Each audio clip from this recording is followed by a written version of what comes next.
Why don't we give a big warm welcome to Dr. Michael Greger!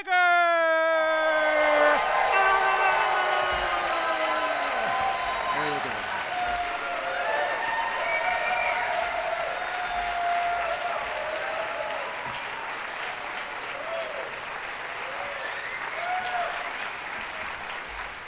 Surely if there was some safe, simple, side effect-free solution to the obesity epidemic, we would know about it by now, right? I'm not so sure. It may take up to 17 years before research findings make it into day-to-day clinical practice. To take one example that was particularly poignant for my family, heart disease. Decades ago, Dr. Dean Ornish and colleagues published evidence in one of the most prestigious medical journals in the world that our leading cause of death could be reversed with diet and lifestyle changes alone, yet hardly anything changed. Even now, hundreds of thousands of Americans continue to needlessly die from what we learned decades ago was a reversible disease. In fact, I'd seen it with my own eyes.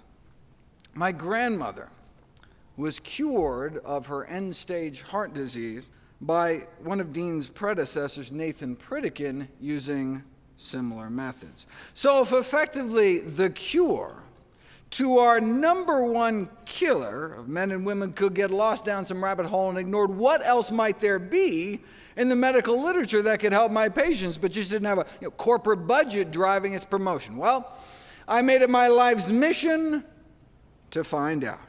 That's why I became a doctor in the first place and why I started my nonprofit site, nutritionfacts.org. Everything on the website is free. There are no ads, no corporate sponsorships, strictly non-commercial, not selling anything, just put it up as a public service, as a labor of love, as a tribute to my grandmother.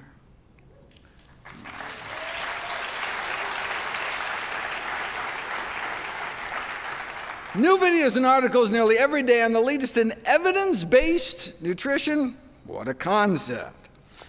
Okay, so what does the science show is the best way to lose weight? If you want testimonials and before and after pictures, you have come to the wrong place. I'm not interested in anecdotes. I'm interested in the evidence. When it comes to making decisions as life and death important as the health and well-being of yourself and your family, there's really only one question. What does the best available balance of evidence show right now? The problem is that even just sticking to the peer-reviewed medical literature is not enough, as false and scientifically misleading, unsupported beliefs about obesity are pervasive, even in scientific journals. The only way to get at the truth, though, then, is to dive deep into the primary literature and read all the original studies themselves, but who's got time for that? There are more than 500,000 scientific papers on obesity, with 100 new ones published every day. Even researchers in the field might not be able to keep track beyond their narrow domain. But that's what we do at nutritionfacts.org. We comb through tens of thousands of studies a year, so you don't have to. Very nice. And indeed, we uncovered a treasure trove of buried data. Like today, I'll cover simple spices, for example, proven in randomized, double-blind, placebo-controlled trials to accelerate weight loss for pennies a day, but with so little profit potential, it's no wonder these studies never saw the light of day. The only profiting I care about, though, is your health. That's why 100% of all the proceeds I receive from all my books and DVDs and speaking engagements are all donated to charity. I just want to do for your family what Pritikin did for my family. But wait, isn't weight loss just about eating less and moving more? I mean, isn't a calorie a calorie? That's what the food industry wants you to think. The notion that a calorie from one source is just as fattening as any other is a trope broadcast by the food industry as a way to absolve itself of culpability. Coca-Cola itself even put an ad out there emphasizing this one simple common sense fact. As the current and past chairs of the Harvard's nutrition department put it, this central argument from industry is that the overconsumption of calories from carrots would be no different than the overconsumption of calories from soda. If a calorie is just a calorie, why does it matter what we put in our mouths? Let's explore that example of carrots versus Coca-Cola. It's true that in a tightly controlled laboratory setting, 240 calories of carrots, 10 carrots, would have the same effect on calorie balance than the 240 calories in a bottle of Coke. But this comparison falls flat on its face out in the real world. Right? You could chug those liquid candy calories in less than a minute, but eating 240 calories of carrots would take you more than 2.5 hours of sustained, constant chewing. Not only would your jaw get sore, but 240 calories of carrots is like 5 cups. You might not even be able to fit them all in, right? Our stomach is only so big. Once we fill it up, stretch receptors in our stomach wall tell us when we've had enough. But different foods have different amounts of calories per stomachful, right? Some foods have more calories per cup, per pound, per mouthful than others. This is the concept of calorie density, right? The number of calories in a given amount of food. 3 pounds is about what the average American eats in a day.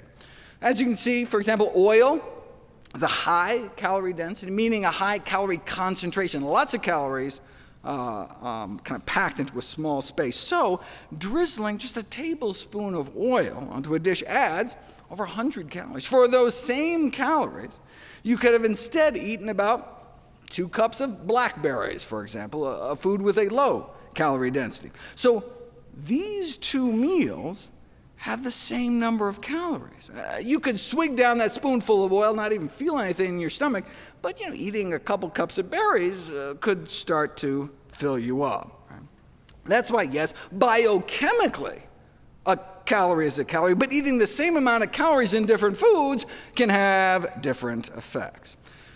The average human stomach can expand to fit about 4 cups of food. So a single stomach full of strawberry ice cream, for example, could max out our caloric intake for the entire day. For those same 2,000 calories, to get those same 2,000 calories from strawberries themselves, you'd have to eat 44 cups of berries, right? That's 11 stomachfuls. I mean, as delicious as berries are, I don't know if I could fill my stomach to bursting 11 times a day, right? So some foods are just impossible to overeat. They're so low in calorie density, right? You just physically couldn't eat enough to even maintain your weight. In a lab, a calorie is a calorie, but in life, far from it. Traditional weight loss diets focus on decreasing portion size, but these, we know these eat less approaches can leave people feeling hungry and unsatisfied. A more effective approach may be to shift the emphasis from restriction to positive eat more messaging of increasing intake of healthy, low-calorie density foods. But you don't know until you put it to the test. Very nice. Researchers in Hawaii tried putting people on more of a traditional Hawaiian diet with all the plant foods they could eat. Unlimited quantities of fruits, vegetables, whole grains, beans, and the study subjects lost an average of 17 pounds in just 21 days. Calorie intake dropped by 40%, but not because they were eating less food. They lost 17 pounds in 3 weeks eating more food, in excess of 4 pounds a day. How could that be? Because whole plant foods tend to be so calorically dilute, right? You can stuff yourself without getting the same kind of weight gain. They lost 17 pounds in 3 weeks eating more food. That's why in my upcoming new book, How Not to Diet, which I am very excited about. That's why low in calorie density is on my list of the 17 ingredients for an ideal weight loss diet. As noted before, Americans appear to average about 3 pounds of food a day. So if you stuck with mostly these foods, right, you can see how you can eat more food and still shed pounds. Right? A landmark study set to be published next month found that even when presented with the same number of calories and the same salt, sugar, fat, fiber, and protein, processed foods led to weight gain, 2 pounds gained over 2 weeks, and unprocessed foods led to weight loss, 2 pounds down in the same 2 weeks. Here's one of their processed food meals, which is probably healthier, actually, than what most people eat. Non-fat Greek yogurt, baked potato chips, sugar-free diet lemonade with a turkey sandwich has the same number of calories as this, with the unprocessed meal food folks were eating, a kind of a Southwest entree salad, black beans, avocados, nuts. See, that's the calorie density effect. Same calories, but there's just more food. No wonder it satisfied their hunger, and they ended up 4 pounds lighter in 2 weeks eating more food. So how can you decrease the calorie density of your diet? Well, just a quick peek at the two extremes should suggest two methods. Abandon added fats and add abandoned vegetables. Method number one, covertly put people on a relatively low-fat diet. They tend to lose body fat every day, even though they can eat as much as they want. But if you instead give those same people the same meals, but this time sneak in enough extra fats and oils to change it to a high-fat diet, they gain body fat every day. In fact, in a famous prison experiment in Vermont, lean inmates were overfed up to 10,000 calories a day to try to experimentally make them fat. This turned out to be surprisingly difficult. Most started dreading breakfast and involuntarily threw it up. The researchers learned how difficult it was to have people gain weight on purpose unless you feed them lots of fat. To get prisoners to gain 30 pounds on a regular diet, it took about 140,000 excess calories per a certain amount of body surface area. To get the same 30-pound weight gain just by adding fat to their diets, all they had to do was feed them about an extra 40,000 extra calories. When the extra calories were in the form of straight fat, it took as many as 100,000 fewer calories to gain the same amount of weight. A calorie is not a calorie. It depends on what you eat. In this case, lowering fat content effectively made up to 100,000 calories disappear. That's why low in added fat is on my list of ideal weight loss ingredients as well. There are, however, two important exceptions. Processed foods with reduced fat claims are often so packed with sugar that they can have the same number of calories as a higher fat product. Right? Snackwell's fat-free cookies, for example, at 1,700 calories per pound, are as calorie dense as a cheese Danish. The other exception to the low-fat rule is that vegetables are so calorically dilute that even a high-fat veggie dish, like some oily broccoli with garlic sauce or something, tends to be less calorie dense overall, which brings us to the second strategy for lowering calorie density. Instead of sneaking out fat, sneak in vegetables. The biggest influence on calorie density is not fat, but water content. Since water adds weight and bulk without adding calories, the most calorie-dense foods and the most calorie-dense diets tend to be those that are dry. Some vegetables, on the other hand, are more than 95% water. And not just, iceberg lettuce. Cucumbers, celery, turnips, cooked Napa cabbage, bok choy, summer squash, zucchini, bean sprouts, and bamboo shoots can top out at 95% water. They're basically just water in vegetable form, right? A big bowl of water-rich vegetables is practically just a big bowl of trapped water. Right? The effect on calorie density is so dramatic, the food industry wants in on the action. They figured they could use nanotechnology to structure a solid processed food similar to a celery stalk with self-assembled water-filled nanocells or nanotubes. No need, as Mother Nature beat you to it. When dozens of foods, common foods, pitted head-to-head for their ability to satiate appetites for hours, the characteristic most predictive was not how little fat or how much protein it had, but how much water it had. That was the number one predictor of how filling a food is. That's why high in water-rich foods is on my list too. Water-rich foods like vegetables, topping the charts, with most more than 90% water by weight, followed by most fresh fruit, coming in around the 80s. Starchier vegetables, whole grains, and canned beans are mostly 70s, meaning 3/4 of their weight, pure water. In general, when it comes to water-rich foods, most whole plant foods float towards the top, most animal foods fall somewhere in the middle, and most processed foods sink to the bottom. In a famous series of experiments, researchers at Penn State decided to put water-rich vegetables to the test.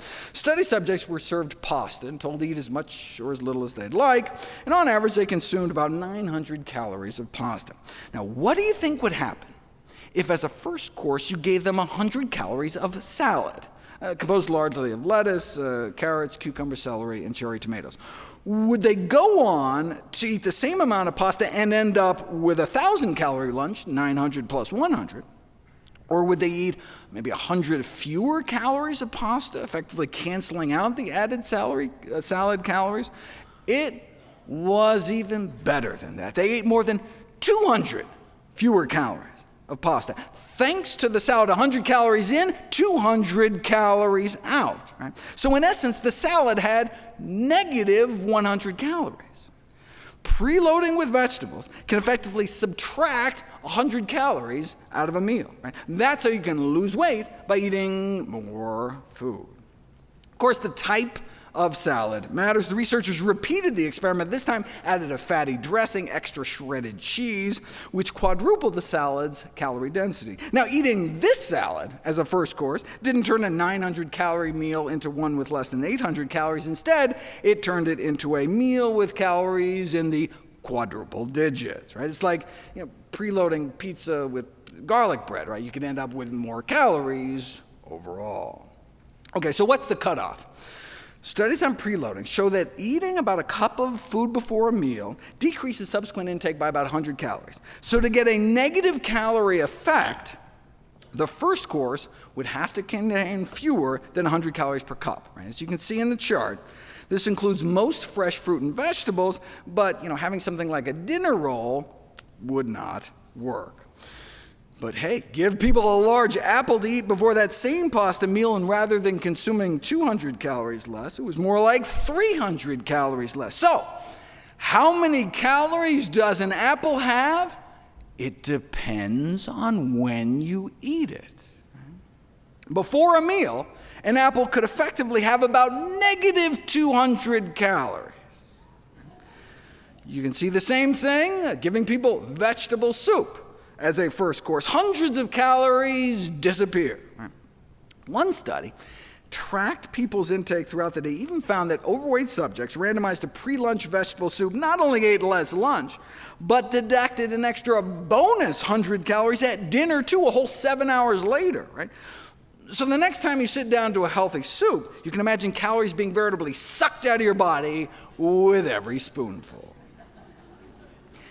Even just drinking 2 cups of water before a meal immediately caused people to cut about 20% of calories out of the meal, taking in more than 100 fewer calories. No wonder overweight men and women randomized to 2 cups of water before each meal lost weight 44% faster. 2 cups of water before each meal, 44% faster weight loss. That's why so-called negative calorie preloading is on my list of weight loss boosters, which are all the things I could find that can accelerate weight loss kind of regardless of what you eat the rest of the time. Negative calorie preloading just means that starting a meal with foods containing less than 100 calories per cup. That can include many fruits, vegetables, soup, salad, or simply a tall glass of water. Anything we can put on that first course salad to boost weight loss even further? Well, in my Amping AMPK section, I talk about ways to activate an enzyme known as the fat controller. Its discovery is considered one of the most important medical breakthroughs in the last few decades. You can activate this enzyme through exercise, fasting, and nicotine, but is there any way to boost it for weight loss without sweat, hunger, or the whole dying a horrible death from lung cancer kind of thing? Well, Big Pharma is all over it. After all, obese individuals may be unwilling to perform even a minimum of physical activity, wrote a group of pharmacologists, thus indicating that drugs mimicking endurance exercise are highly desirable. So, it's crucial that oral compounds with high bioavailability are developed to safely induce chronic AMPK activation for long-term weight loss and maintenance. But there's no need to develop such a compound since you can already buy it at any grocery store. It's called vinegar.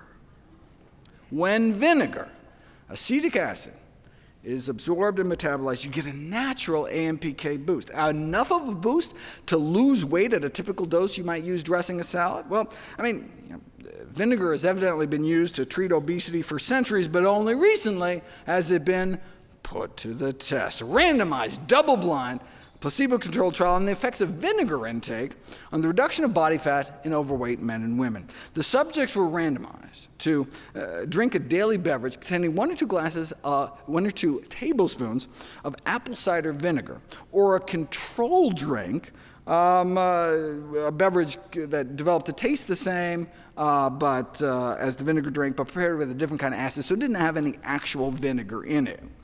3 months in, the fake vinegar group actually gained weight, as overweight people tend to do, whereas the genuine vinegar groups significantly lost body fat, as determined by CT scan. A little vinegar every day led to pounds of weight loss achieved for just pennies a day without removing anything from their diet. That's why one of my 21 tweaks to accelerate weight loss is 2 teaspoons of vinegar with each meal, either sprinkled on your salad or even just added to tea with some lemon juice or something.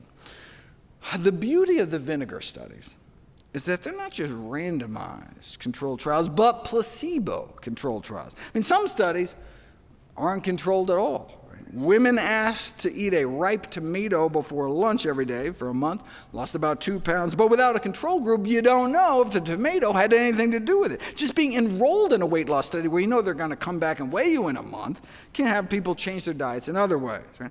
It's certainly possible. Tomato is 95% water, so you'd be filling up a fist-sized portion of your stomach with only about 15 calories before a meal. So, it's certainly possible, but we'd need a better study to prove it for weight loss. Stronger studies have control groups, at least. For example, randomize people to a weight loss diet with or without 1 to 2 cups of low-sodium vegetable juice, and those drinking the vegetable juice lose significantly more weight. Or split people into 2 groups and give half about 2 tablespoons of goji berries a day, and 45 days later, the goji group appeared to cut 2.5 inches off their waistline compared to no change in the control group. But anytime you have one group do something special, you don't know how much of the benefit is due to the placebo effect. In drug trials, it's easy, right? You give half the people the actual medication, the other half a placebo, identical-looking sugar pill placebo.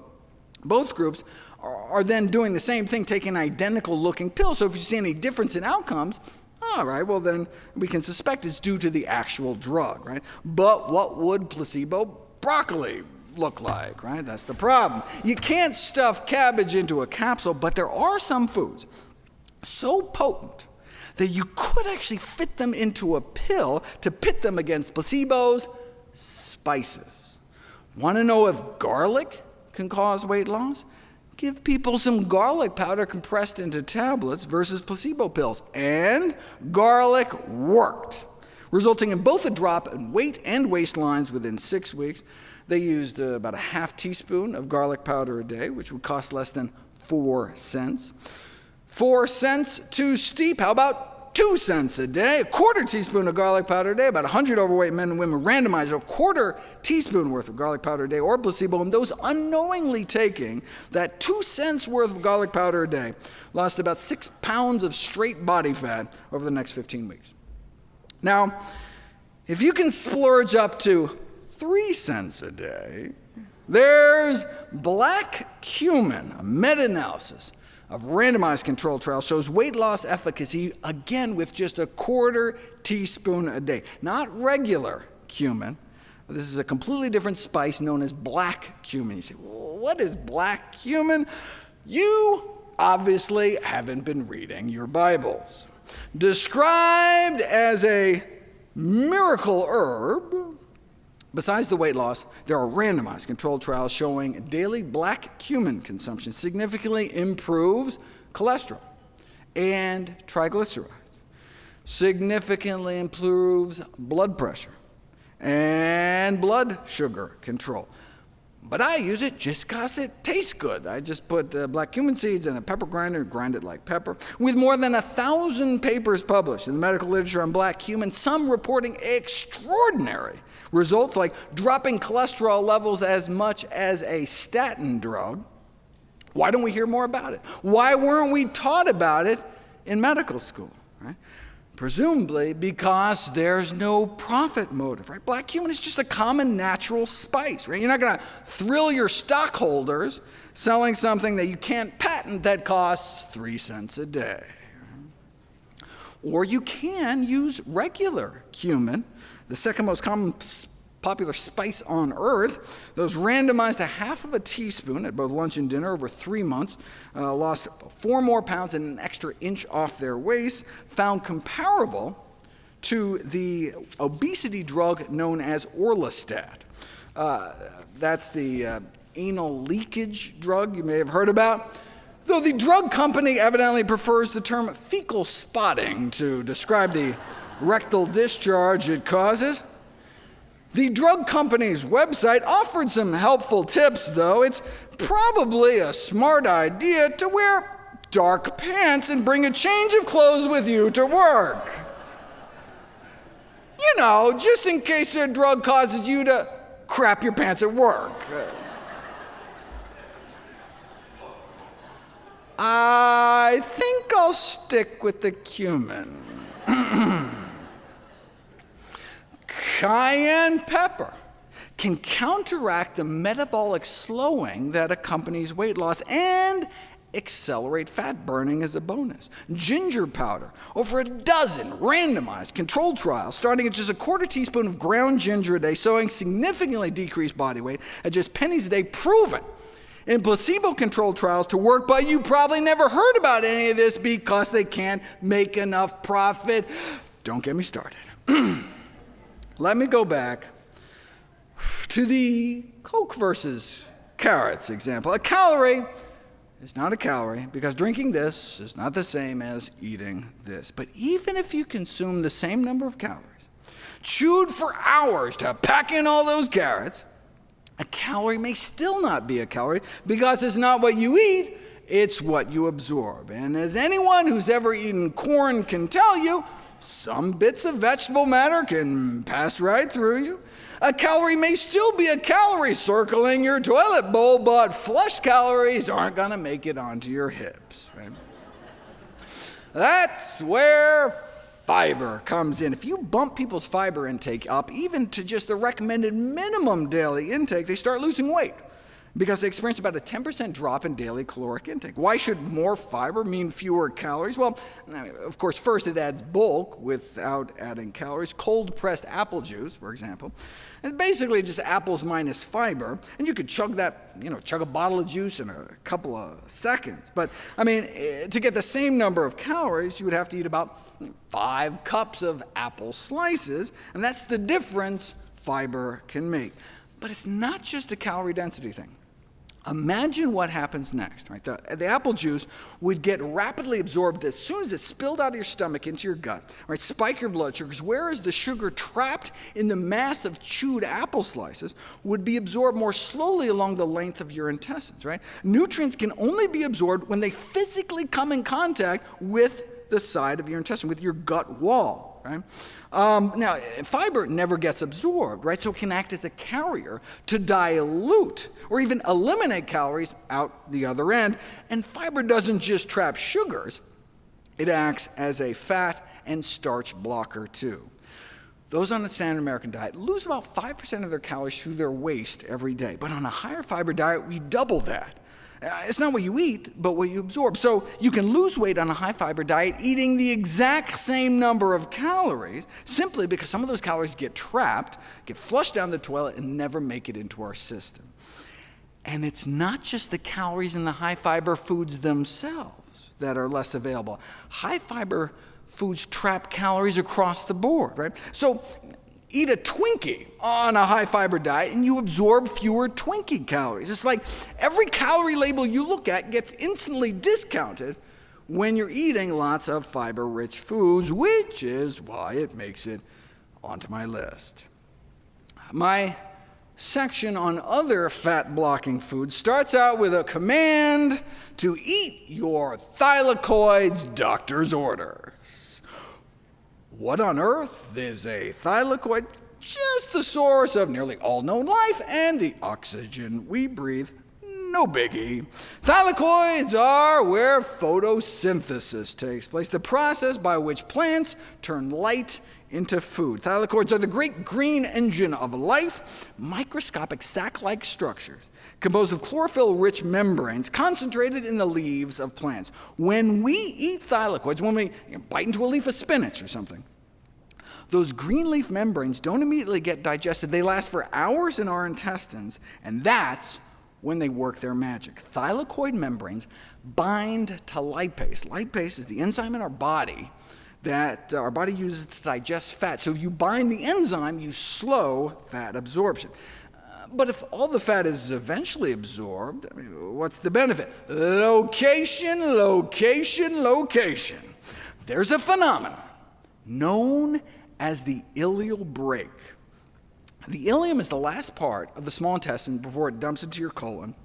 And when undigested calories are detected that far down in your intestines, your body thinks, oh, I must be full from stem to stern, and puts the brakes on eating more by dialing down your appetite. This can be shown experimentally. You insert a 9-foot tube down people's throats and drip in any calories, fat, sugar, protein, and you can activate the ileal brake. So then you sit them down to an all-you-can-eat meal, and compared to the placebo group, who had just gotten a squirt of water down the tube, people eat about 100 calories less, right? You just don't feel as hungry. You feel just as full, eating significantly less. That's the ileal brake in action. This can then translate into weight loss.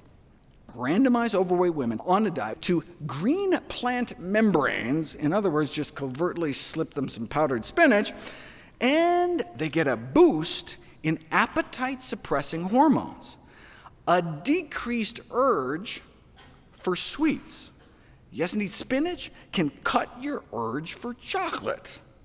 And boom, accelerated weight loss, all thanks to eating green. The actual green itself, the chlorophyll-packed membranes in the leaves.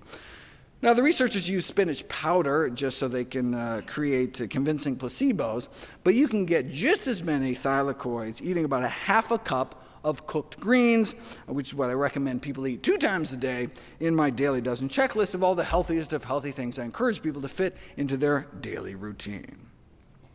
In the Journal of the Society of Chemical Industry, a group of food technologists argue that given their fat-blocking benefits, thylakoid membranes could be incorporated into functional foods as a new promising appetite-reducing ingredient, or You can just get them the way Mother Nature intended. Which greens have the most? You can tell just by looking at them. Because thylakoids are where the chlorophyll is, the greener the leaves, the more potent the effect. So go for the greenest green greens, the darkest green greens you can find. Where I shop, that's the lacinato, aka dinosaur kale.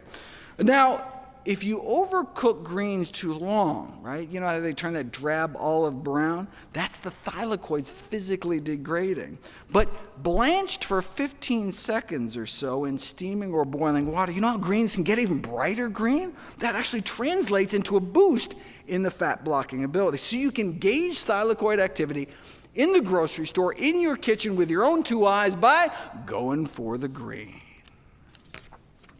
Though thylakoids eventually get broken down, fiber makes it all the way down to our colon.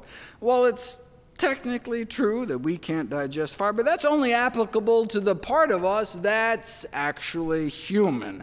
Most of the cells in our body are bacteria, or gut flora, which weigh as much as one of our kidneys, as metabolically active as our liver, has been called our forgotten organ. And it's an organ that runs on MAC, microbiota accessible carbohydrates. So when you see me write, eat lots of Big Macs, I don't want anyone to get the wrong idea. MAC is just another name for prebiotics, right? What our good gut flora eat. In other words, fiber. There's that fiber again.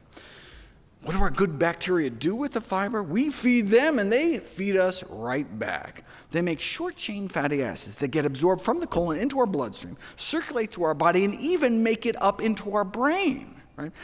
It's like the way our gut flora communicates with us, dialing down our appetite, all the while increasing the rate at which we burn fat and boosting our metabolism at the same time, all thanks to fiber. Check this out. Put people on a brain scanner, show them a high-calorie food like a donut, and the reward centers in their brains instantly light up. But if you repeat the experiment, but this time secretly deliver fiber-derived short-chain fatty acids directly into their colon, you get a blunted reward center response. And subjects report that high-calorie foods just seem less appetizing, and subsequently ate less of an all-you-can-eat meal. Right? But fiber supplements like Metamucil don't work, which makes sense because they're non-fermentable, meaning our gut bacteria can't eat them. So yeah, they can improve bowel regularity, but can't be used by our good bacteria to make those compounds that can block our cravings. For that, we have to actually eat real food. Our good gut bugs are trying to help us, right? But when we eat a diet deficient in fiber, we are in effect starving our microbial self. Less than 5% of Americans reach even the recommended minimum daily adequate intake of fiber. No surprise, since the number one sources are beans and whole grains. And 96% of Americans don't even reach the recommended minimum intake of legumes, which are beans, split peas, chickpeas, and lentils. And 99% don't reach the recommended minimum for whole grains. Most people don't even know what fiber is. More than half of Americans surveyed think that steak is a significant source of fiber. However, by definition, fiber is only found in plants. There's zero fiber in meat, eggs, or dairy, and typically little or no fiber in processed junk, and therein lies the problem. But, wouldn't at least the protein in that steak fill you up? Surprisingly, even a review supported by the meat, dairy, and egg industries acknowledged that protein intake does not actually translate into eating less later on, whereas you eat a fiber-rich whole grain for supper, and it can cut your calorie intake more than 12 hours later at lunch the next day. You feel full 100 calories quicker the following day because by then, your good gut bugs are feasting on the same bounty and dialing down your appetite. Today, even our meat could be considered junk food. For more than a century, one of the great goals of animal agriculture has been to increase the carcass fat content of farm animals. Take chicken, for example. 100 years ago, the USDA determined chicken was about 23% protein by weight and less than 2% fat. Today, chickens have been genetically manipulated through selective breeding to have about 10 times more fat. Chicken Little has become Chicken Big, and maybe making us bigger too. Meat consumption in general is associated with weight gain, but poultry appeared to be the worst. Even just an ounce a day, which is like a single chicken nugget, or like one chicken breast every 10 days, was associated with weight gain compared to eating no chicken at all. It's funny, when the meat industry funds obesity studies on chicken, they choose for their head-to-head comparison foods like cookies and sugar-coated chocolates. This is a classic drug industry trick to try to make your product look better by comparing it to something worse. Apparently, just regular chocolate wasn't enough to make chicken look better. But what happens when chicken is pitted against a real control, like chicken without the actual chicken? Chickens out. Both soy-based proteins and corn, which is a plant-based meat made from the mushroom kingdom, were found to have stronger satiating qualities than chicken. Feed people a chicken and rice lunch, and 4.5 hours later, they'd eat 18% more of a dinner buffet than had they instead been given a chicken-free chicken and rice lunch. These findings are consistent with childhood obesity research that found that meat consumption seemed to double the odds of school children becoming overweight compared to the consumption of plant-based meat products. Whole food sources of plant protein, such as beans, did even better, though, associated with cutting in half the odds of becoming overweight. So that's why I consider these kinds of plant-based meats more of a useful stepping stone towards a healthier diet rather than the kind of end-game goal ideal. Part of the reason plant-based meats may be less fattening is they cause less of an insulin spike. A meat-free chicken like corn causes up to 41% less of an immediate insulin reaction. It turns out animal protein causes almost exactly as much insulin release as pure sugar. Just adding some egg whites to your diet can increase insulin output as much as 60% within 4 days. And fish may be even worse. Why would adding tuna to mashed potatoes spike up insulin levels, but adding broccoli instead cut the insulin response by about 40%? It's not the fiber, since giving the same amount of broccoli fiber alone provided no significant benefit. So why does animal protein make things worse, but plant protein make things better? Plant proteins tend to be lower in the branched chain amino acids, which are associated with insulin resistance, the cause of type 2 diabetes. You can show this experimentally. Give some vegans branched chain amino acids, you can make them as insulin resistant as omnivores, or take some omnivores and put them even through a 48-hour vegan diet challenge, and within 2 days, you can see the opposite, significant improvements in metabolic health. Why? Because decreased consumption of branched chain amino acids improves metabolic health. Check this out. Those randomized to restrict their protein intake were averaging literally hundreds more calories a day, so they should have become fatter, right? But no, they actually lost more body fat. Restricting their protein enabled them to eat more calories, while at the same time they lost more weight, more calories, yet a loss in body fat. And this magic protein restriction, they were just having people eat the recommended amount of protein. So maybe they should have just called this group the normal protein group, or the recommended protein group, and the group that was eating more typical American protein levels and suffering because of it, the excess protein group. given the metabolic harms of excess branched-chain amino acid exposure, leaders in the field have suggested the invention of drugs to block their absorption, to promote metabolic health and treat diabetes and obesity without reducing caloric intake. Or we can just try not to eat so many branched-chain amino acids in the first place. They are found mostly in meat, including chicken and fish, dairy products, and eggs, perhaps explaining why animal protein is associated with higher diabetes risk, whereas plant protein appears protective. So defining the appropriate upper limits of animal protein intake may offer a great chance for the prevention of type 2 diabetes and obesity, but it need not be all or nothing. Even an intermittent vegan diet has been shown to be beneficial.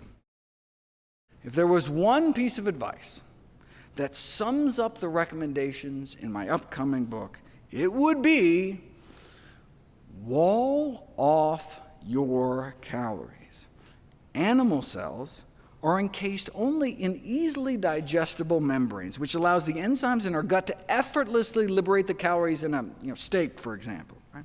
Plant cells, on the other hand, have cell walls that are made out of fiber, which present an indigestible physical barrier, so many of the calories remain trapped. Now, processed plant foods, however, fruit juice, sugar, refined grains, even whole grains, if they've been powdered into flour, have had their cellular structure destroyed. Their cell walls cracked open, and their calories are free for the taking.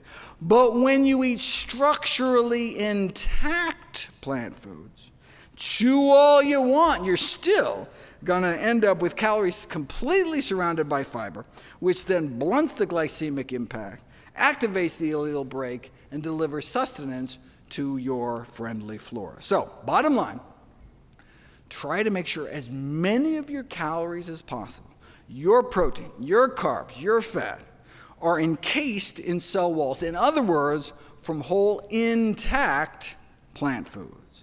That's what nature intended to happen millions of years before we learned how to sharpen spears and mill grains and boil sugar cane. Our entire physiology is presumed to have evolved in the context of eating what the rest of our great ape cousins eat, plants. The Paleolithic period, when we started using tools, only goes back about 2 million years. We and other great apes have been evolving since back in the Miocene era, more like 20 million years ago. So for the first 90% of our hominoid existence, our bodies evolved on mostly plants. It's no wonder, then, that our bodies may thrive best on the diet we were designed to eat. So maybe we should go back to our roots. With enough portion control, anyone can lose weight, right? Lock someone in a closet, you can force them to lose as much body fat as you want. Chaining someone to a treadmill, probably have a similar effect. But what is the most effective weight loss regimen that doesn't involve calorie restriction or exercise or a felony?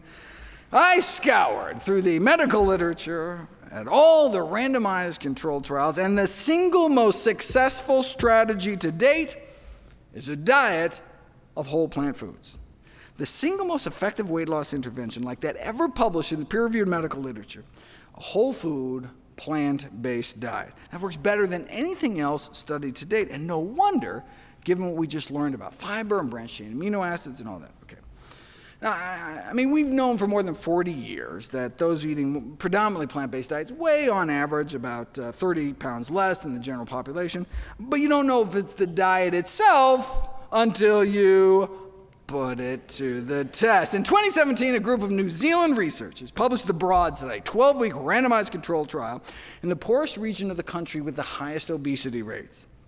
Overweight individuals were randomized to receive either standard medical care or semi-weekly classes offering advice and encouragement to eat a low-fat diet centered around fruits, vegetables, whole grains, and legumes. And that's all it was, just empowerment and information, empowerment with knowledge. No meals were provided. The intervention group was merely informed about the benefits of plant-based living and encouraged to fit it into their own lives at home. No significant change in the control group, but the plant-based intervention group, even though there were no restrictions on portions, be able to eat freely all the healthy foods they wanted, lost an average of 19 pounds by the end of the 3-month study. 19 pounds, it's a kind of respectable weight loss, but what happened next, right? At the end of those 12 weeks, class was dismissed and no more instruction was given. The researchers were curious to see how much weight the subjects had gained back after being released from the study, so everyone was invited back at the 6-month mark to get reweighed. The plant-based group had left the 3-month study 19 pounds lighter on average, but 6 months later, they were only down about 27 pounds. They got better. The plant-based group had been feeling so good, both physically and mentally, had been able to come off so many of their medications. They were sticking to the diet on their own, and the weight continued to come off. What about a year later? Even in studies that last a whole year, where people are coached to stay on a particular diet for the entire year's time, by the end of the year, any initial weight loss typically tends to creep on back. The broad study only lasted 3 months, yet after it was all over, those who had been randomized to the plant-based group not only lost dozens of pounds, but they kept it off. They not only achieved greater weight loss at 6 and 12 months than any other comparable trial. That was months after the study had already ended. Right? A whole food plant-based diet achieved the greatest weight loss ever recorded compared to any other such intervention published in the scientific literature. You can read the record-breaking study yourself for free in full at nature.com/articles/NUTD2173, or you can just point your phone camera up at the screen and pick off the QR code. Any diet that results in reduced calorie intake can result in weight loss. I mean, dropping pounds isn't so much the issue. The problem is keeping them off. Right? And a key difference between plant-based nutrition and more traditional approaches to weight loss is that people are encouraged on plant-based diets to eat ad libitum, meaning as much as you eat, as much as you want. No calorie counting, no portion control, just eating. Right? The strategy is to improve the quality of the food rather than restricting the quantity of the food.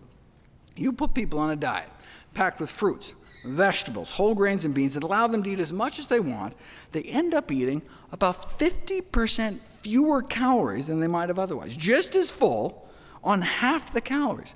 Wait, how can you keep people satisfied cutting more than 1,000 calories from their daily diet?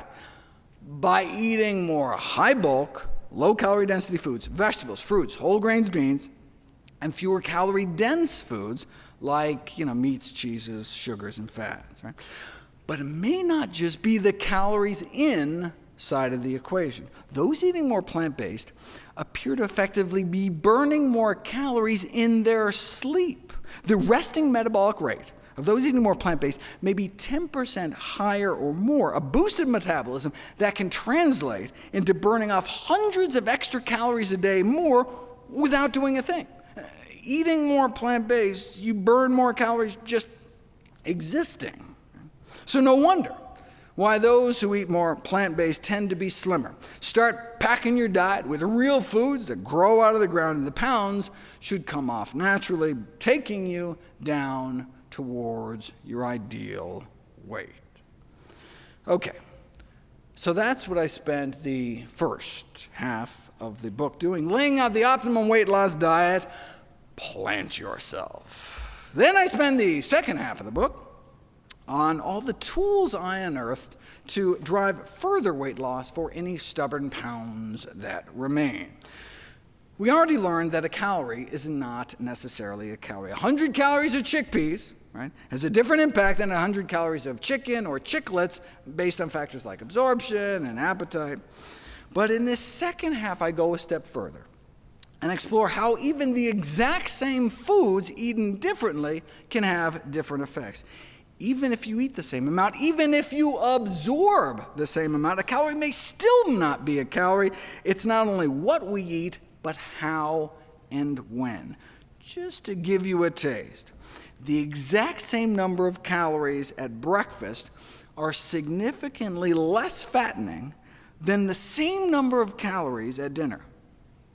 What? I mean, that's just mind-blowing, right? Same calories, different weight loss. A diet with a bigger breakfast causes more weight loss than the same diet with a bigger dinner.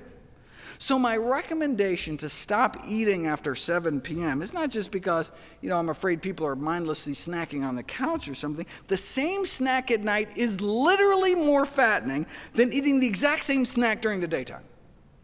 All thanks to our circadian rhythms, our chronobiology, something I spend a whole chapter about. Some of the sleep data is really crazy too. Overweight adults were randomized to 8 weeks of either a calorie-restricted diet or the same diet combined with 5 days a week of just 1 less hour of sleep a night. Now, they ended up sleeping an hour later on the weekend, so overall just cut 3 hours of sleep out of their week. Now, surely, it's 3 hours a week of sleep difference is not going to change how much weight they lost, right? And on the scale, that was true.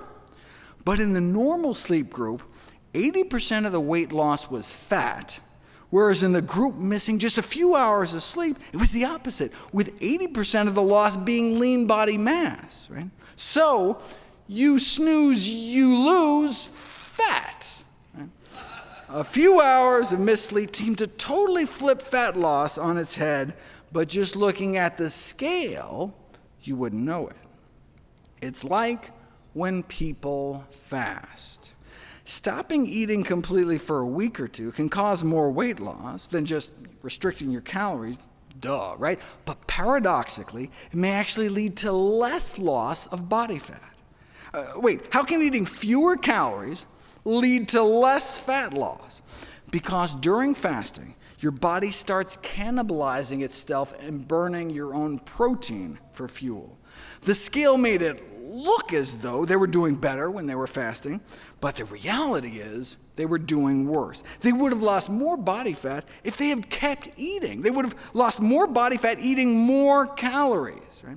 Short-term fasting can interfere with body fat loss, not accelerate it, and you see the same thing with the keto diet.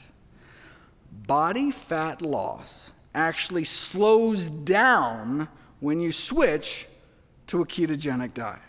Just looking at the bathroom scale, though, the keto diet seems like a smashing success, losing less than a pound a week on a regular diet to, boom, 3.5 pounds in 7 days after switching to keto. But what was happening inside their bodies told a totally different story. On the ketogenic diet, their rate of body fat loss was slowed by more than half. So most of what they were losing was water, but they were also losing protein. They were also losing lean mass. That may help explain why the leg muscles of CrossFit trainees placed on a ketogenic diet can shrink as much as 8% within 2 months. Of course, even if keto diets work, the point of weight loss is not to fit into a skinnier casket. Right? People whose diets even tend to trend that way appear to significantly shorten their lives. On the other hand, even just drifting in the direction of eating more healthy plant foods is associated with living longer, right?